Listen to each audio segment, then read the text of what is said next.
There's a key word difference in this question compared to the previous two. The previous two questions had to do with service animals. Service animals are very important as far as distinguishing between what we call emotional support animals. Service animals are designated to help an individual with a specific disability to perform a certain task. For example, a service animal might assist a person with a vision difficulty in navigating campus. But service animals can also be helpful to students in other ways, such as alert dogs. Alert dogs, an example of a service animal that might be an alert dog, might help a person know that a seizure is about to occur so that that individual can position themselves in the safest position as far as not being injured during that seizure. Service animals can also alert people that a migraine headache is on the way so that a student can take necessary precautions, and it may require the student to leave class into a quiet environment without light or whatever might be necessary, to wear sunglasses during a class. Service animals may be leashed or unleashed, and I'm kind of jumping ahead because there's a question coming up.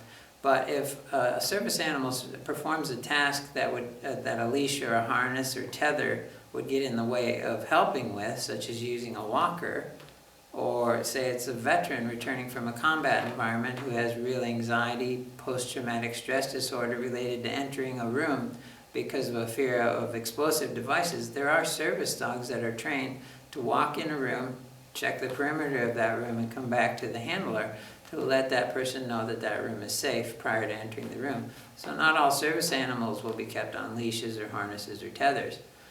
Emotional support animals, on the other hand, they are not trained to perform a specific task. They're there to provide comfort to an individual who struggles usually with a mental health disorder, and it may be post-traumatic stress disorder, a major depressive disorder.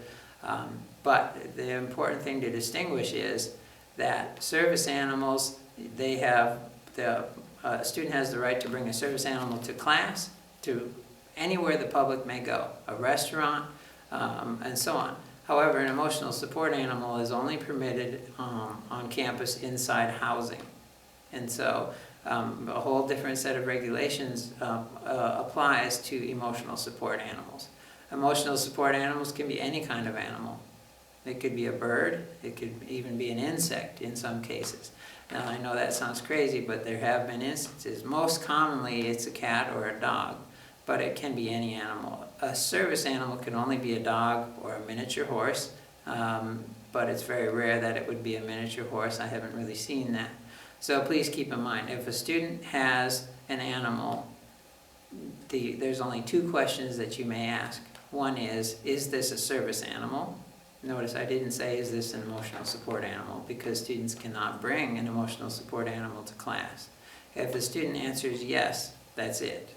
You can ask one other question, and that is, what task has this animal been trained to perform? And that's to make sure, if it's an alert animal, that the faculty member or the staff member that's interacting with that student would know what to do if that animal alerts. So an animal might raise a paw and tap the person on the leg to notify that person that a seizure is on the way. And service animals can be very good at detecting that before the human would even know that's on the way. And that way the instructor of the class or the staff member would know, okay, this student is positioning him or herself on the floor in a certain way because they're about to have a seizure, and to make sure everyone is prepared. So you can ask, is this a service animal, and what task has this animal been trained to perform? But that's it. No questions about what type of disability the person has. And again, if this person says, no, it's not a service animal, then that animal may be excluded from the environment. And again, I just want to emphasize this, emotional support animals are not allowed in the classroom or any buildings on campus, only in housing. And different rights apply to students with service animals versus emotional support animals. If you have any questions about it, if a student comes to class, say with a dog, this is best practice, is to wait till the end of the class before you approach that student. Do not call that student out in front of the class and say, is this a service animal? Because we don't want to create any sort of embarrassment, because in both cases it may have to do with a disability, emotional support animal or service animal. So best practice dictates that you wait till the end of class, approach that student privately to ask, is this a service animal? And perhaps, what task has this animal been trained to perform, rather than in front of the classroom, because there have been instances where that's become very embarrassing and problematic for students. Otherwise, you may always call our office, and we'd be happy to answer general questions about how to handle that situation, or to let you know yes or no, this is a service animal.